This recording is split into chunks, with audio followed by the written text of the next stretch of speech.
Речиси 3 килограми марихуана запленети во еден ден на истокот. Станува збор за две одвоени акции на Штипската и Кочанската полиција.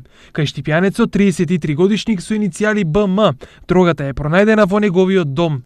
Полициски службеници од одсекот за недозволена трговија при СВР Штип извршиле претрес во неговиот дом, при што пронашле и одзеле вкупно 452,22 грама опојна дрога марихуана спакувана во 3 најлонски кеси. Освен штипјанецот со продажба на марихуана се бавеле и двајца кочанчани на возраст од 20 и 22 години, кај кои полицијата пронашла над 2 килограми марихуана.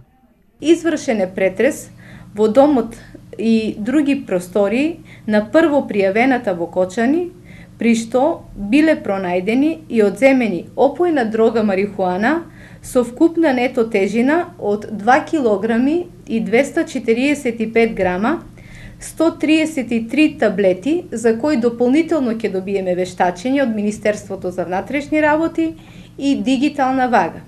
Освен трговците со дрога, кривично заработиле и двајца скопјани, кои во април извршиле разбойништво во Штип, врзувајќи ги сопствениците на куќата со селотейп и под закана со пиштоло им одзеле 7100 евра, 2200 долари, 10.000 денари и накид, правејќи материјална штета вредна 10.000 евра.